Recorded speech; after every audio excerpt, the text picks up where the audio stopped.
Hey, how's it going? Nat here. Let's see what's making news.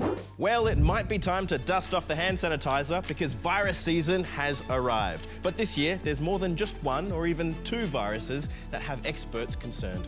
Here's Michelle.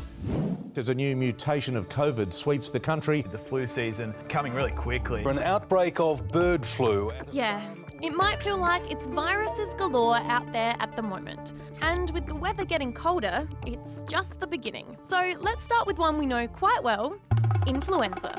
This time of year, this is when the flu season and colds and coughs really get a lot more common. And this year, experts reckon it started even earlier than normal because of low immunity and vaccination rates. Now, on top of the flu, we have a new family on the block. A big family of fresh COVID variants, nicknamed Flirt.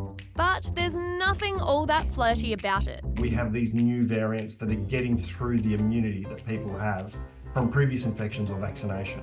And finally, there's another virus making headlines right now. Bird flu. True to its name, it's spread among wild birds, but it can spread to humans too. In fact, Australia just recorded its first ever human case of the virus, but experts say not to worry too much because it's been contained. So with all these viruses out there, how do we keep ourselves safe?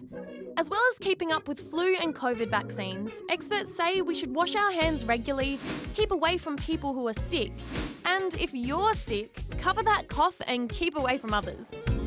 British Prime Minister Rishi Sunak has called a surprise general election. It means the United Kingdom will head to the polls on the 4th of July, 6 months earlier than expected. Mr Sunak's Conservative Party will be up against Sir Keir Starmer's Labour Party. This week is Volunteer Week, which is all about celebrating the hard work of volunteers around the country. So Amelia caught up with some young volunteers who are helping out at a community cafe. Check it out. I'm here at the Summit Community Centre in the beautiful Adelaide Hills to meet some local kids who are doing something pretty great. They're volunteering. So let's go and check it out and maybe I might even lend a hand. Let's say, come on. Hey Paige! Hi Amelia, this is Cara Water Cafe. Do you want to come in? Paige and her classmates are here to help. We like to volunteer here because we can give back to the community. Today we'll be serving elderly people and talking to them and having conversations. This isn't the first time they've all volunteered at their local community centre. In fact, students from their school come here every month to host this Lunch for Locals. The event actually started a few years ago to help tackle loneliness. Older people think it's great to come here and have a good time, chat with everybody.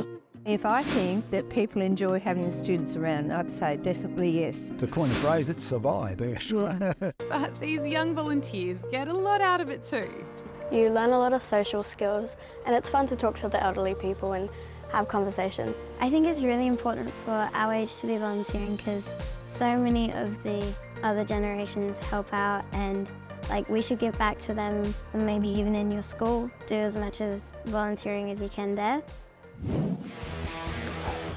Now it's time for some stories that'll hopefully knock it out of the park.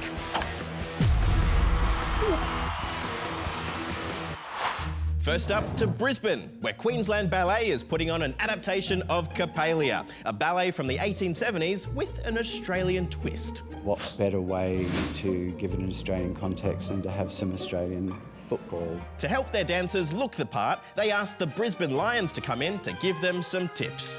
They picked up handballing, kicking real fast, so I told them mid-season drafts coming up and a few of them looked pretty excited about that.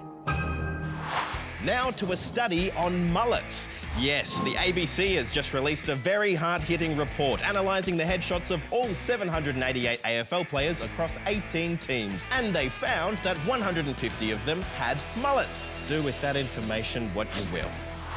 And finally, this is amazing. To Matilda's star, Mary Fowler, who's just been turned into a Barbie. The boots are so cool, they literally look exactly like the ones I wore at the World Cup. She's joining 8 other athletes, including tennis legend Venus Williams, who are also getting their own dolls. Well, that's all from us today. We'll see you tomorrow. Bye. Wait, stop, slow down. There's too many.